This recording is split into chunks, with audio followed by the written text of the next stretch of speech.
আপনার কাছে যদি এমন ব্রিটিশ আমলের কোনো পুরনো মুদ্রা থাকে বা যে কোনো ধরনের পুরনো মুদ্রা থাকে, এই ভিডিওটি আপনার জন্য। হয়তো আপনার দাদা বা বাবার জমানো কোনো বক্সে এমন একটি ছোট রূপালী কয়েন পড়ে আছে যার মূল্য আজ কয়েক হাজার গুণ বেড়ে গেছে। আজ আমার হাতে যে মুদ্রাটি দেখছেন এটি কোনো সাধারণ পয়সা নয়, এটি 1910 সালের ব্রিটিশ ইন্ডিয়ার 2 আনার একটি বিশেষ মুদ্রা।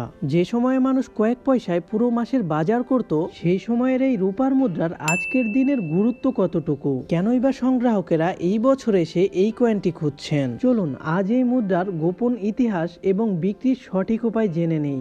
ভিডিওটি শুরু করার আগে ছোট্ট একটা রিকোয়েস্ট, ভিডিওতে একটা লাইক দিয়ে চ্যানেলটি সাবস্ক্রাইব করে রাখুন, কারণ আমরা সকল ধরনের পুরাতন পয়সা কিনে থাকি। বন্ধুরা, এই ধরনের পুরাতন পয়সা বিক্রি করতে হলে সর্বপ্রথম আপনাকে কয়েনের কন্ডিশন চেক করতে হবে। মুদ্রার এই পাশটি ভালো করে লক্ষ্য করুন। এখানে ব্রিটিশ রাজা Edward the 7 king and emperor লেখা আছে। এডওয়ার্ড সপ্তম ছিলেন রানী ভিক্টোরিয়ার উত্তরসূরি। 1901 থেকে 1910 সাল পর্যন্ত তিনি ক্ষমতায় ছিলেন। মজার ব্যাপার হলো 1910 সাল ছিল তার শাসনামলের শেষ বছর, অর্থাৎ এই বছরটি ইতিহাসের পাতায় অত্যন্ত গুরুত্বপূর্ণ।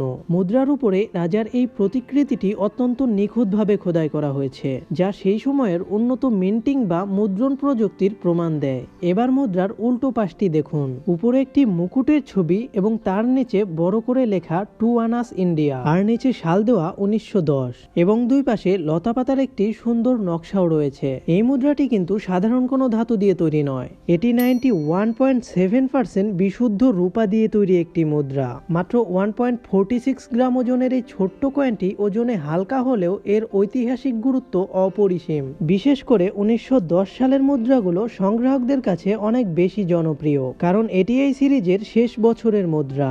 অনেকেই আমাকে প্রশ্ন করেন, ভাই এই মুদ্রার দাম কত? দেখুন, মুদ্রার দাম নির্ভর করে তার কন্ডিশন বা অবস্থার উপর। আপনার মুদ্রাটি যদি একদম চকচকে বা আনসার্কুলেটেড অবস্থায় থাকে, তবে আন্তর্জাতিক বাজারে এর দাম অনেক বেশি হতে পারে। তবে সাধারণ ঘষা খাওয়া অবস্থায় থাকলেও এর ভেতরে থাকা রূপার মান এবং ঐতিহাসিক মূল্যর কারণে এটি কয়েক হাজার টাকায়ও বিক্রি হতে পারে। মনে রাখবেন, 1910 সালের 2 আনার মুদ্রা অনেক বেশি সংখ্যায় তৈরি হয়নি, তাই এটি বর্তমান সময়ে বেশ দুর্লভ বা রেয়ার ক্যাটাগরিতে পড়তে শুরু করেছে।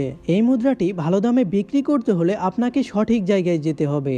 অনলাইনে আপনি ইবে বা নিউমিসবিটস এর মতো সাইটে এর সঠিক ছবি এবং বিস্তারিত লিখে লিস্টিং করতে পারেন। আমাদের দেশে মুদ্রা সংগ্রাহকদের অনেক ফেসবুক গ্রুপ আছে, যেখানে নির্ভরযোগ্য অ্যাডমিনের মাধ্যমে পোস্ট করে আপনি ভালো বায়ার বা ক্রেতা খুঁজে পেতে পারেন। তবে সাবধান, মুদ্রা বিক্রির নামে কেউ যদি আপনার কাছে আগে টাকা বা রেজিস্ট্রেশন ফি চায়, তবে বুঝে নেবেন সেটা প্রতারক। সরাসরি হাতে লেনদেন করাই সবচেয়ে নিরাপদ। পুরাতন মুদ্রা মানে শুধু একটি ধাতুর টুকরো নয়, এর সাথে জড়িয়ে থাকে আমাদের পূর্বপুরুষদের ইতিহাস। আপনার সংগ্রহে কি এমন কোনো মুদ্রা আছে? থাকলে কমেন্ট করে আমাদের জানান। আর ভিডিওটি ভালো লাগলে একটি লাইক দিন এবং এমন আরও তথ্য পেতে চ্যানেলটি সাবস্ক্রাইব করে রাখুন। সুস্থ থাকুন, ইতিহাসকে ভালোবাসুন। ধন্যবাদ।